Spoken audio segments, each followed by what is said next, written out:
మీదకి వచ్చి ధర్నాలు, ఒక పక్క సంతకాల సేకరణ అని, లేదంటే ప్రైవేటీకరణ చెయ్యొద్దని, మెడికల్ కాలేజీలు ప్రైవేటీకరణ చెయ్యొద్దని చెప్పి ఇలా ధర్నాలు చేస్తున్నారు.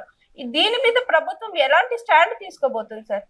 సహజంగా ప్రతిపక్షం అన్నాక ఏది చేయకపోతే అక్కడ గుర్తుంటారు కదండి.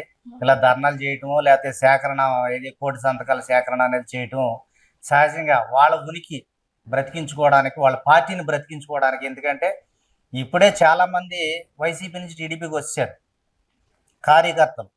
ఓటర్స్ కూడా వచ్చేస్తున్నారు అన్న భయంతో వాళ్ళ ప్రయత్నం వాళ్ళు చేస్తున్నారు. కానీ వ్యతిరేక ధర్నాలు నిజంగా వ్యతిరేకం చేసే కాడ కూడా ధర్నాకు వాళ్ళ మనుషులు డబ్బులెట్టి తీసుకెళ్తున్నారండి. ఎక్కడ దాకా పోయారు? హైదరాబాద్ మొన్న వెళ్ళారు, అన్ని చోట్ల నుంచి డబ్బులు ఇచ్చి పోజేసుకున్నారు. సహజంగా నేను వచ్చానంటే ఒక ప్రాంతానికి, నా కొల్లేరు ప్రాంత వాసులు రండి అంటే 10,000 మంది వస్తారు, ఒక సామాన్యుడు. అలాగే గతంలో సీఎం చేశారు, ఆయన కూడా 10 మంది మంత్రులు వెళ్ళినప్పుడు 10 మందికి 10 మంది 100లో అక్కడ జనం వెళ్తారు కదండి. దాన్ని హైలైట్ చేసి ఏదో మాకు ఎంతమంది జనం ఉన్నారు, అంతమంది జనం ఉన్నారు అంటున్నారు. కానీ అదంతా బూటకం అండి.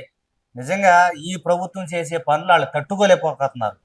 అందుకని ఏదేదో మైనస్ చేయడం, లేకపోతే సోషల్ మీడియాలో ఏదేదో చెప్తున్నారు. కానీ ప్రజలు నమ్మే పరిస్థితులు లేరు.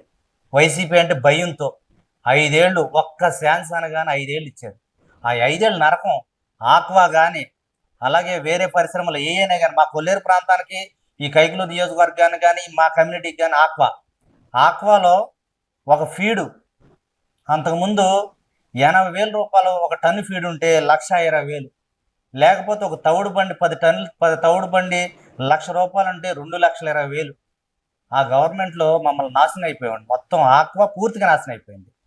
కరెంటు ఛార్జీలు పెంచేశారు, అనేకమైన ట్యాక్సులు, లేకపోతే కొన్ని ఇబ్బందులు ఇలా పెట్టి మమ్మల్ని ఆక్వా కూడా ఇబ్బంది చేసింది ఆ గవర్నమెంట్.